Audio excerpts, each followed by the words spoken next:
नमस्कार, city light में स्वागत है आप सभी का। मैं हूं आपके साथ श्रवण तंबोली। इस बुलेटिन में देखेंगे दिन भर की तमाम बड़ी खबरों को विस्तार से। शुरुआत करते हैं इस वक्त की दो बड़ी खबरों के साथ। गुना में बस में आग लग गई, कुछ यात्रियों के हताहत होने की आशंका है।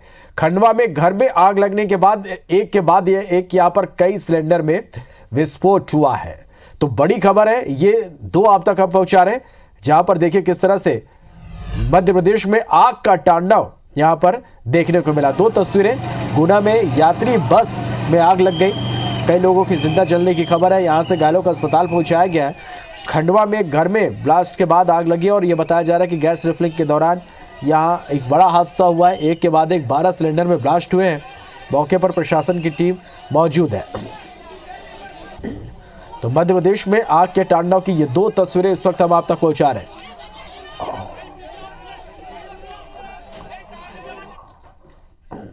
तो मध्य प्रदेश के गुना से एक बड़े हादसे की खबर है। गुना से आरोन जा रही बस और डंपर की टक्कर हो गई। इसके बाद बस में आग लग गई और देखते देखते पूरी बस जलकर खाक हो गई। बताया जा रहा है कि रोजाना की तरह 32 सीटर ये यात्री बस बुधवार की रात करीब 8 बजे गुना से आरोन के लिए रवाना हुई।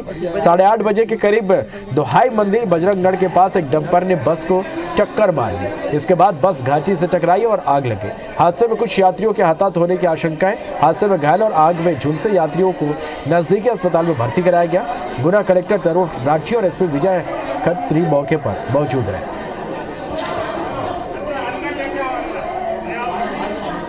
नीरज हमारे संवाददाता फोन लाइन पर जुड़ा। नीरज, क्या अपडेट इस पूरी खबर पर? बिल्कुल, मैं बता दूं कि अब जो आग है उस पर काबू पा लिया गया है और लगातार जो भी इसमें घायल थे उन्हें जिला अस्पताल भेजा गया है और जो डेड बॉडी है उन्हें भी निकाल लिया गया है। और यहाँ पर एसडीआरएफ की टीम और प्रशासन की टीम ने यहाँ पर जो है इस काम को अंजाम दिया है। कई सारे लोग यहाँ पर मौजूद है, काफी भीड़ लगी हुई है। कुछ प्रत्यक्षदर्शी भी हमारे साथ मौजूद है जिन्होंने बताया है कि यहाँ पर जैसे ही उन्हें सूचना लगी, आसपास के लोग उन्होंने तत्काल जो संभव मदद है वो पहुँचाने का काम यहाँ पर शुरू कर दिया था और तुरंत उन्होंने प्रशासन को भी सूचना यहाँ पर दी और इसके बाद में मौके पर प्रशासन पहुंचा है। और इसके बाद जो है लगातार एम्बुलेंस से यहाँ जिला अस्पताल तक पहुंचाने का काम लगातार चालू हो गया था और कहीं ना कहीं जो बॉडी है और जो घायल है उनको रिकवर करने का काम शुरू हो चुका था। हमारे साथ एक प्रत्यक्षदर्शी भी है जो यहाँ की ताजा तस्वीरें जिनके सामने थी और इसके बाद में उन्होंने तत्काल यहाँ पर मदद पहुंचाने का काम किया। उन्होंने भी अंदर से जो घायल लोग हैं उन्हें निकालने का काम यहाँ पर किया था। मैं साथ में मैं उनसे भी लाइव बात कराना चाहूंगा आपको। हेलो, चलिए, बहुत शुक्रिया आपका इस पूरी जानकारी के लिए।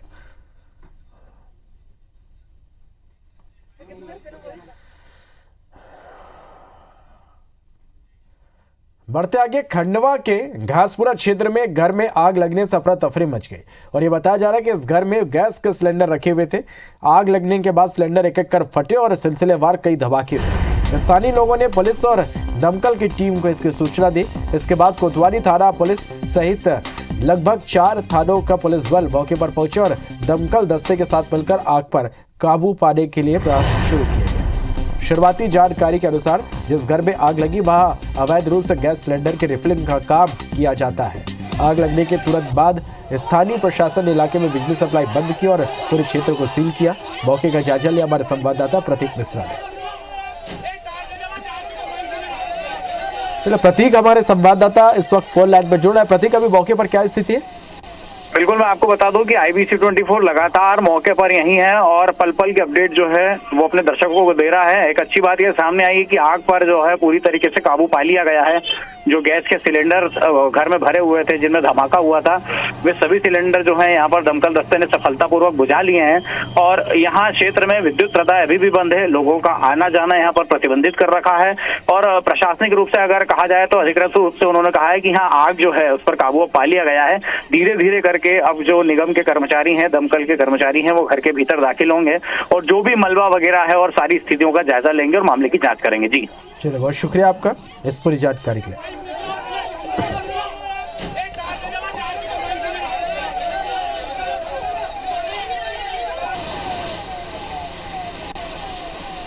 तो ये तस्वीरें आप देखिए, घर में आग लगी और इसके बाद एक एक कर यहाँ पर कई सिलेंडर ब्लास्ट हुए। एहतियातन इलाके की बिजली सप्लाई बंद की गई और इसके बाद इलाके को पूरी तरह से सील कर दिया गया है। और ये फिलहाल जो बात सामने आई कि गैस रिफिलिंग का यहाँ पर काम होता था और इसी दौरान ये हादसा यहाँ पर हुआ। लोकसभा स्पीकर ओम बिरला बुधवार को रायगढ़ पहुंचे और सामाजिक भवन अग्रोहा धाम का लोकार्पण किया। इस दौरान ओम बिरला ने समाज को इस पहल के लिए ढेर सारी शुभकामनाएं दी। उन्होंने कहा कि वे समाज के कई बड़े कार्यक्रमों में गए, लेकिन यहां पहला ऐसा कार्यक्रम है जिसमें समाज ने इतने बड़े भवन को सामाजिक कार्यों के लिए समर्पित किया। एक ईंट एक रुपए की परंपरा को अग्र समाज ने शुरू की थी। यह पहल उसी का एक रूप है।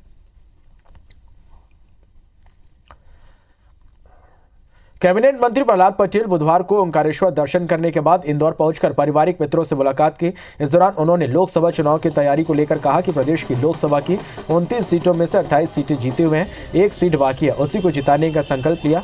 साथ ही उन्होंने कांग्रेस सांसद राहुल गांधी की न्याय यात्रा पर भी तंज कसा। बात तो बड़ी साफ है कि हमने एक प्रचंड बहुमत हासिल किया है राज्य के चुनाव में। हम 29 में से 28 सीटें जीते हुए हैं, एक सीट है जिसे हमें जीतना है। तो संकल्प यही है कि पूरी पार्टी और पूरी टीम मिलकर हम उस लक्ष्य को प्राप्त करेंगे। छत्तीसगढ़ में विधानसभा चुनाव में शानदार जीत के बाद भाजपा अब लोकसभा चुनाव की तैयारी शुरू कर दी। संगठन के वरिष्ठ पदाधिकारियों को लोकसभा चुनाव के लिए जीतने वाले चेहरे तलाशने की जिम्मेदारी दी गई। इसके साथ ही यह भी टास्क दिया गया कि वर्तमान में सांसदों की इमेज कैसी और क्या वे इस बारे में फिर से जीतने की स्थिति में है। चर्चा इस बात की है कि भाजपा विधानसभा की तरह लोकसभा में भी चेहरे बदलेगी। ऐसे संकेत मिले हैं कि विजय बघेल को छोड़ भाजपा विधानसभा चुनाव हारने वाले किसी भी दिग्गजों को लोकसभा में नहीं उतारेगी। महासमुंद, रायपुर, बिलासपुर, बस्तर और जांजगीर में भाजपा चेहरे बदल सकती है। इस संबंध में डिप्टी सीएम अरुण साव ने कहा कि लोकसभा चुनाव में भी भारतीय जनता पार्टी का एक ही लक्ष्य है, प्रदेश की 11 सीटें जीतना और केवल जीतने वाले प्रत्याशियों को ही मौका देना है। वहीं कांग्रेस के पूर्व मंत्री अमरजीत भगत ने कहा कि हमारी भी लोकसभा चुनाव की तैयारी शुरू हो चुकी है। हाईकमान जो तय करेगा पार्टी उसी के हिसाब से काम करेगी। एक ही मापदंड है, पार्टी चुनाव जीतने के लिए चुनाव लड़ेगी और जीतने के हिसाब से सभी बातों पर विचार करके पार्टी प्रत्याशी बनाएगी। हम 11 की 11 लोकसभा जीतने की रणनीति से काम करेंगे। हम लोग का भी तैयारी रहेगा, जो भी हाईकमान से तय होकर के आएगा उसको इम्प्लीमेंट किया जाएगा। पूरे देश में चुनाव होना है तो अगर राजनीतिक दल से आप जुड़े हुए हैं तो तैयारी तो करना ही पड़ेगा सबको। IBC24 की खबर का एक बार फिर बड़ा असर हुआ। रायपुर के आनंद नगर के पीछे एक्सप्रेसवे पर नगर निगम ने बड़ी कार्रवाई की। यहां नाले के जमीन पर कब्जा कर लोगों ने पोर्च और गार्डन बना लिए थे, जिसके कारण इलाके में बारिश के समय 3 फीट का जलभराव हो जाता है। आज निगम की टीम ने बुलडोजर चलाकर अतिक्रमण को हटाया। निगम की कार्रवाई के बाद अब क्षेत्र की जनता को जलभराव से राहत मिलेगी। IBC24 की खबर का एक बार फिर से बड़ा असर देखने को मिला है। हमारे सहयोगी संदीप शुक्ला लगातार ये खबर दिखा रहे थे कि आनंद नगर में नाले की ज़मीन पर कब्जा कर लिया गया है और आप देखेंगे कि अभी नगर निगम की टीम यहाँ पर कार्रवाई कर रही है। जोन कमिश्नर संतोष पांडे हमारे साथ मौजूद है, उनसे बात करते हैं। सर, आप बताइए कि यहाँ पर कार्रवाई की जा रही है, किस तरह से कार्रवाई चलेगी? यहाँ नाले का प्रोजेक्ट सैंक्शन हुआ है, जो तेली बांधा, तालाब, जल विहार कॉलोनी, आनंद नगर, आनंद विहार, ये सब पूरा पानी लेके हमको जब्बार नाले में उधर आउटर में छोड़ना है इसको। तो नाले का प्रोजेक्ट चल रहा था, तो उसमें जो शासकीय भूमि हमारे पास उपलब्ध है उसी को खाली करवा के उस पर नाला बनाने का कार्य किया जा रहा है। और कहाँ कार्रवाई की जा रही है नगर निगम के द्वारा? नहीं, जहाँ जहाँ कोई अड़चन आ रही है वहाँ कार्रवाई कर रहे हैं। अतिक्रमण की कार्रवाई लगातार सभी जोनों में हर जगह चल रही है। हमारे जोन में भी चल रही है अतिक्रमण की कार्रवाई। जो ट्रैफिक पे जितने व्यवधान उत्पन्न करने वाले जितने कब्जे हैं उनको हटाया जा रहा है। बिल्कुल, तो यहाँ पर जैसा कि उन्होंने बताया कि अतिक्रमण की कार्रवाई लगातार चल रही है और आप देखेंगे कि ये नाले का ही ज़मीन है और यहाँ पर अवैध रूप से कब्जा कर लिया गया था और जितनी ज़मीन जहाँ पर अवैध कब्जा किया गया था उसे तोड़ा गया है। लोगों को समझाइश दी जा रही है और लोगों से उनके जो ज़मीन के कागजात है वो मांगे जा रहे हैं ताकि उनके जो ज़मीन है उसकी जाँच हो और जितने जगह पर उन्होंने अवैध कब्जा किया है उसे भी नगर निगम की टीम तोड़ रही है। और ऐसे में लगातार जो नगर निगम निगम है उनके द्वारा लगातार कार्रवाई की जा रही है। कैमरामैन रमाशंकर के सरवानी के साथ सुप्रिया पांडे, IBC 24 रायपुर। दंतेवाड़ा में बीते कुछ दिनों से दंतेश्वरी कॉरिडोर का निर्माण किया जा रहा है। इसी प्रोजेक्ट के तहत मंदिर के समक्ष डंकनी नदी के तट पर रिटर्निंग वॉल का निर्माण भी हो रहा है, जिसकी लागत 19 करोड़ 54 लाख रुपए। लेकिन वॉल का निर्माण कराने RES ने गोपनीय तरीके से टेंडर जारी कर कृष्णा इंटरप्राइजेस को इसका काम सौंप दिया। RES के EE को 50 लाख रुपए के टेंडर जारी करने की पावर होता है। इसका दुरुपयोग करते हुए रिवर फ्रंट का एक बार में टेंडर न निकालकर 20 करोड़ के लिए 50 लाख से कम के 40 मैनुअल टेंडर निकाले गए। इस गड़बड़ियों के बीच प्रशासन ने चुप्पी साध ली। इधर भाजपा के मंत्री केदार कश्यप ने मामले की जांच कराने की बात कही। उन्होंने कहा कि दस्तावेजों का अवलोकन किया जाएगा, भ्रष्टाचार किया जा रहा वहां कार्रवाई होगी। बिल्कुल, मैंने कहा पूरे दस्तावेज देखने के बाद ही मैं इसके बारे में कुछ बयान जारी करूंगा। लेकिन जो भी काम अवैध हुआ है, जिसमें भ्रष्टाचार हुआ है, उस पर कार्रवाई होगी और जो जांच करना होगा जांच भी होगी। भोपाल नगर निगम के पास अपने कर्मचारियों के PF की राशि जमा करने के लिए पैसे नहीं बचे। बता दें कि नगर निगम की 12 अलग अलग शाखाओं में करीब 1180 वाहन चालक काम करते। शासकीय वाहन चालक संघ का आरोप है कि BFC ने पिछले 6 सालों में उनके प्रोविडेंट फंड की राशि जमा नहीं की, जबकि इनकी सैलरी से हर महीने PF की राशि काटी जा रही। इसके साथ ही नगर निगम के साथ काम करने वाली BCCL कंपनी भी अपने सिटी बस के ड्राइवर और कंडक्टर की PF राशि जमा नहीं कर रही। PF के लिए कई बार बस और अन्य वाहन चालकों ने हड़ताल भी की, लेकिन उनकी बात नहीं मानी गई। अब एक बार फिर से नगर निगम के या वाहन चालक बड़े आंदोलन की तैयारी में। यहां कांग्रेस भी उन कर्मचारियों का साथ दे रही है।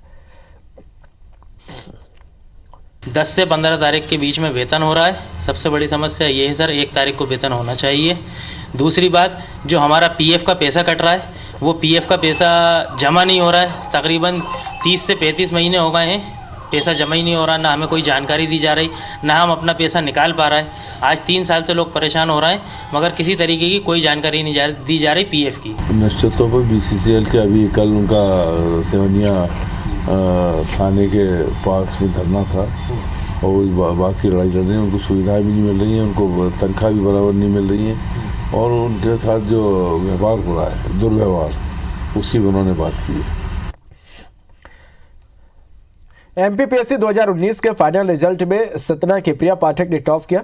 उन्होंने अपनी सफलता का श्रेय अपने माता पिता और टीचरों को दिया। वहीं शिवनी की शिवांगी बघेल ने MPPSC 2019 के रिजल्ट में दूसरा स्थान हासिल किया। शिवांगी ने पहले ही प्रयास में सफलता हासिल की।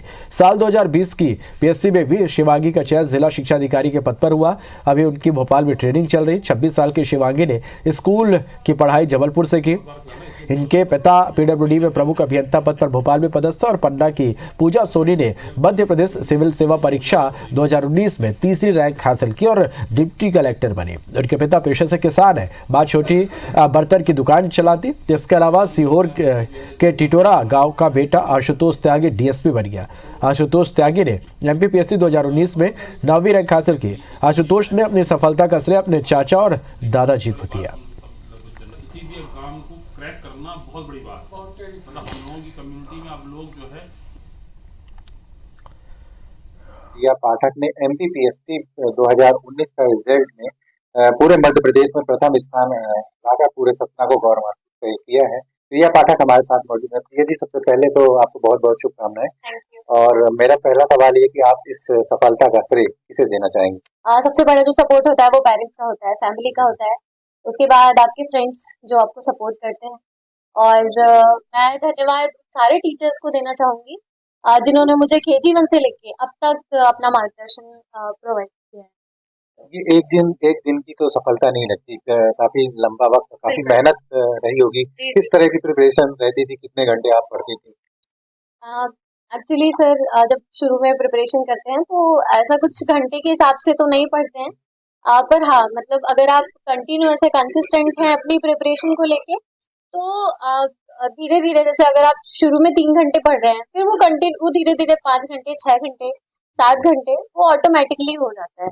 और फिर जैसे एग्जाम डेट अप्रोच होती है, वहाँ पे फिर 10 घंटे भी चल जाता है। जैसे आप टॉप करती रही, किस तरह से पढ़ाई करती? पढ़ाई का ऐसा कुछ, मतलब मैं यही कहूँगी कि टॉप करने का जो एक डिजायर होती है वो स्कूल तक रहती है। ऐसा कोई मोटिवेशन नहीं था कि मेडल ही चाहिए है या पहला पोजीशन ही चाहिए है। बस जो भी एग्जाम रहा मैंने उसको ठीक तरीके से पढ़ा और बेस्ट दिया। तो ये थी प्रिया पाठक जिन्होंने MPPSC में टॉप किया 2019 का जो रिजल्ट है उसमें टॉप किया और पूरे मध्य प्रदेश में अपना नाम रोशन किया है। प्रज्वल पांडे IBC 24। मैं ग्रेजुएशन के समय से इसकी तैयारी शुरू कर दी थी और मैं अपनी ग्रेजुएशन भी कर रहा था, साथ में इसकी तैयारी भी कर रहा था लगभग 4 घंटे 6 घंटे रोज़। लेकिन सर जो बेस है मेरा, मैं जब 6ठी 7वीं क्लास में था तो मेरे बाबूजी जो हैं मुझे उन्होंने इसकी प्रेरणा दी थी कि अपने को एक बड़ा अफसर बनना है। तो तभी से ये चीज़ मेरे दिमाग में थी कि अपने को लोगों के लिए, समाज के लिए कुछ करना है, कोई बड़ा मुकाम हासिल करना है। तो वो सब चीज़ माइंड में होने की वजह से तैयारी अपने आप होती गई और आज ये सफलता हासिल हुई। MPPSC 2019 की परीक्षा के घोषित हुए रिजल्ट में खरगोन जिले की 2 छात्राओं ने बाजी मारी। खरगोन जिले के झिरनिया गांव की सलोनी अग्रवाल ने भी बाजी मारते हुए प्रदेश की टॉप 10 की सूची में 8वीं रैंक हासिल की। वहीं जिले के महेश्वर तहसील के ग्राम कावड़िया निवासी छात्रा रितिका पाटीदार ने प्रदेश में 9वीं रैंक हासिल की। दोनों ही डिप्टी कलेक्टर के पद पर चयनित हुए, जिससे जिले में खुशी की लहर है। पढ़ाई में हमेशा अव्वल रहने वाली छात्रा सलोनी अपने पहले ही प्रयास में डिप्टी कलेक्टर के पद पर चयनित हुई। सलोनी के पिता गिरिराज अग्रवाल का 25 अप्रैल 2021 को कोरोना के चलते निधन हो गया था। उसके बाद सलोनी के भाई ऋतिक और मां चाचा ने उसे प्रेरित कर हौसला बढ़ाया। जैसे ही PSC का रिजल्ट घोषित हुआ, भाई ऋतिक और मां की आंखें खुशी के मारे छलक गए। 10 साल हो गए थे, 7 साल वो नवोदय विद्यालय सनावट में रही। अच्छा। हाँ, बहुत मतलब संघर्ष किया उसने, बहुत तकलीफ से मतलब वहाँ बहुत तकलीफ थी। हर चीज की परेशानी थी, सब पार्ट की परेशानी थी उसको। रिजल्ट आके हम लोग एकदम खुश हो गए। हम पूरी रात नहीं सो पाए उस चीज से। हाँ। क्योंकि 4 साल का जब संयम टूटता है, उससे अक्षर टूटता है तो उसकी बहुत खुशी होती है। और फिर उसके पापा ने इस बीच और फिर हमने हमारे पितरों का, परिवार का, बड़े बूढ़ों का सबका आशीर्वाद लिया। सब मिठाई बांटी, पटाखे वटाखे फोड़े। तो ये बहुत अच्छा रहा हमारे लिए एक्सपीरियंस। 18 साल तक मध्य प्रदेश के मुख्यमंत्री रहे शिवराज सिंह चौहान ने बुधवार को सीएम हाउस को खाली कर दिया। लिंक रोड पर 74 बंगला के B8 बंगले में शिफ्ट हुए। यहाँ पत्नी साधना सिंह ने उन्हें तिलक और आरती उतारकर स्वागत किया। इससे पहले शिवराज ने परिवार सहित सीएम हाउस स्थित मंदिर में पूजा की, गौशाला में गौ माता के दर्शन किए। मुख्यमंत्री आवास में तैनात सुरक्षा कर्मियों ने उन्हें विदाई दी। पार्टी में उनका आगे क्या काम होगा, इस पर शिवराज ने कहा कि पार्टी उन्हें जो भी दायित्व सौंपेगी उसका वे पूरी निष्ठा से निर्वहन करेंगे। शिवराज सिंह चौहान और उनकी धर्मपत्नी साधना सिंह से बात की संवाददाता नवीन सिंह ने।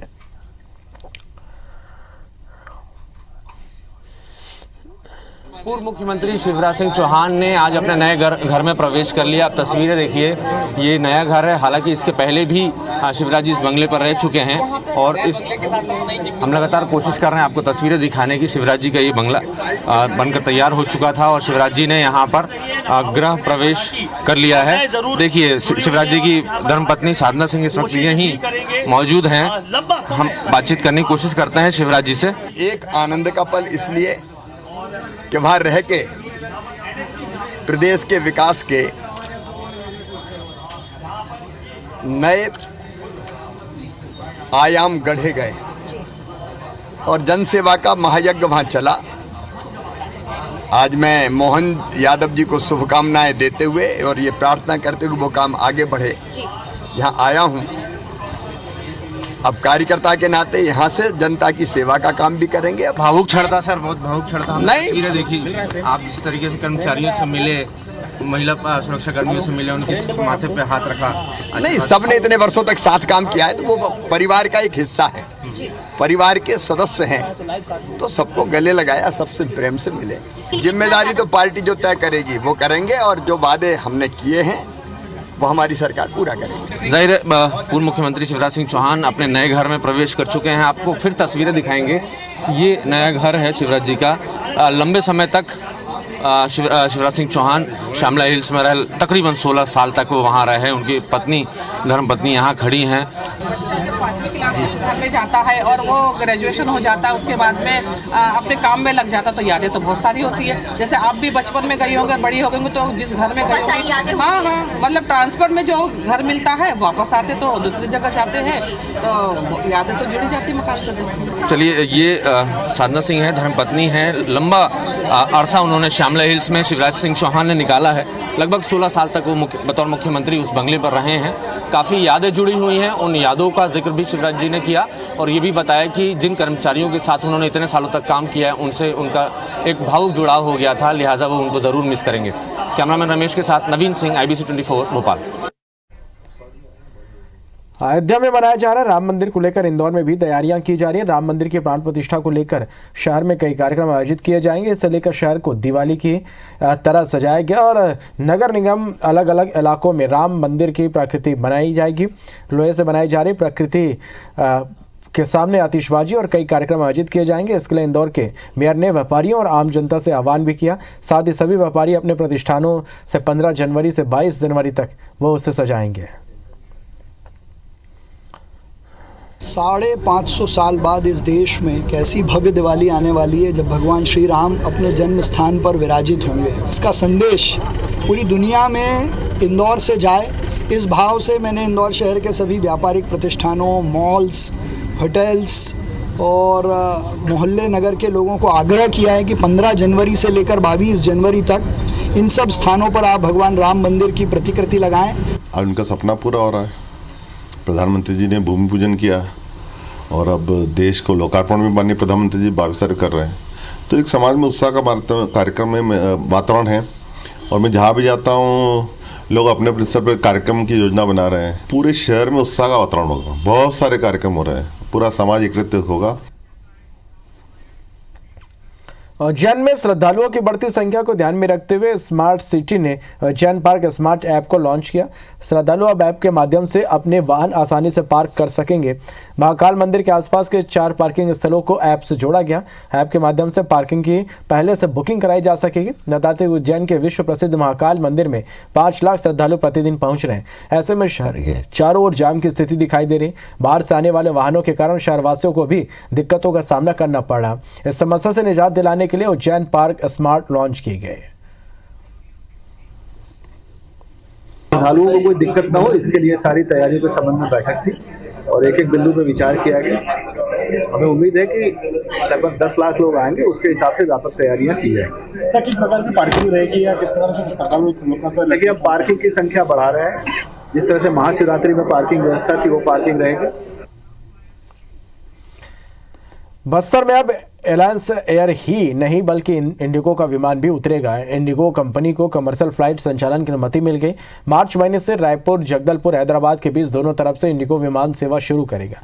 इसके साथ ही लंबे समय से बस्तर को सीधे दिल्ली से जोड़ने की मांग हो रही थी, लेकिन इसके लिए एलायंस एयर के प्रस्ताव को ही फिलहाल सहमति मिली है।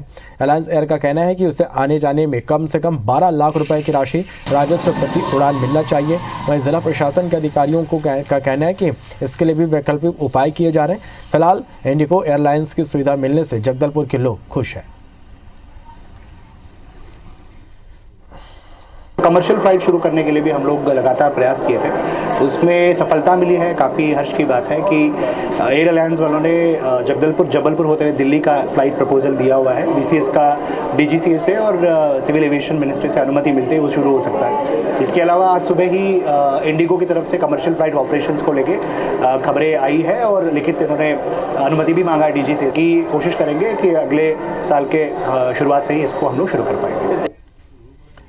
इंदौर में नए साल के जश्न की तैयारियां कई जगहों पर की जा रही, जहां पर लाइव म्यूजिक के साथ डीजे भी बजाए जाएंगे। नए साल के जश्न पर प्रदेश सरकार का नियम भारी पड़ रहा है। नए साल के जश्न को लेकर पुलिस अधिकारियों का साफ कहना है कि उन्हें अभी तक किसी प्रकार के निर्देश नहीं मिले, इसलिए रात 10 बजे के बाद किसी प्रकार से तेज आवाज में डीजे और म्यूजिक नहीं बजाया जा सकेगा। इसके लिए पुलिस ने अलग अलग टीमों का गठन किया है, जो कि लगातार पेट्रोलिंग करेगी। साथ ही शराब पीकर गाड़ी चलाने वालों पर भी सख्त कार्रवाई की जाएगी।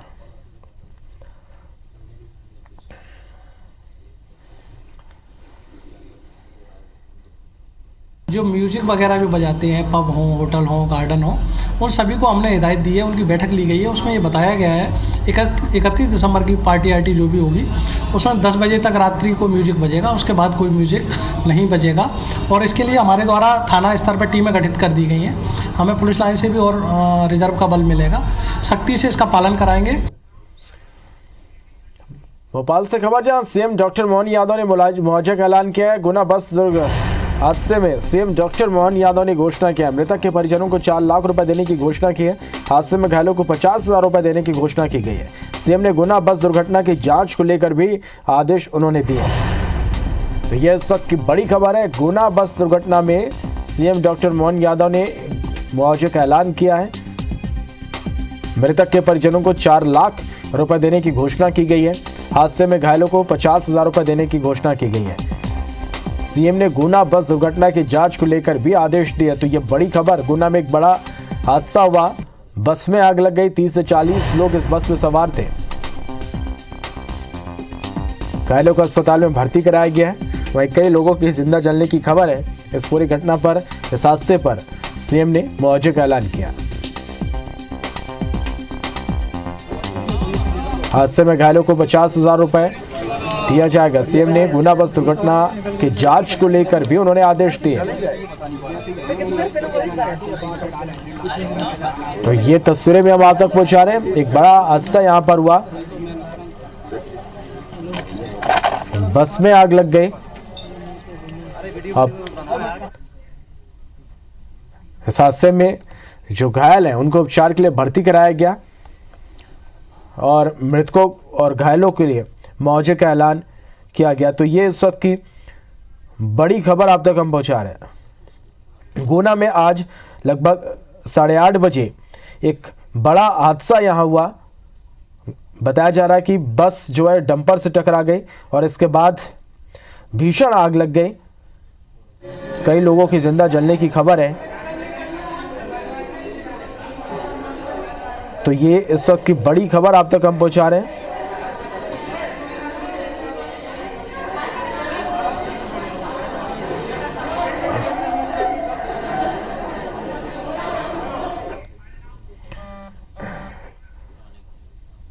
बात है कि अयोध्या रेलवे स्टेशन का नाम बदल दिया गया। अब अयोध्या धाम जंक्शन इसका नाम होगा। 30 दिसंबर को प्रधानमंत्री नरेंद्र मोदी इसका उद्घाटन करेंगे।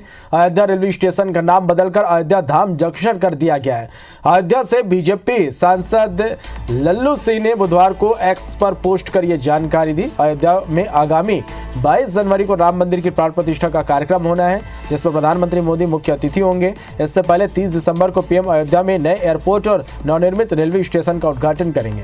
अब यह अयोध्या धाम स्टेशन के नाम से जाना जाएगा। जानकारी के मुताबिक मुख्यमंत्री योगी आदित्यनाथ ने 2 दिन पहले निरीक्षण के दौरान अयोध्या धाम स्टेशन नाम रखने की इच्छा जताई थी। इसके बाद यह फैसला लिया गया। रेल मंत्रालय अयोध्या जंक्शन का नाम बदलकर अयोध्या धाम जंक्शन कर दिया। बुधवार को इसका आदेश जारी किया गया।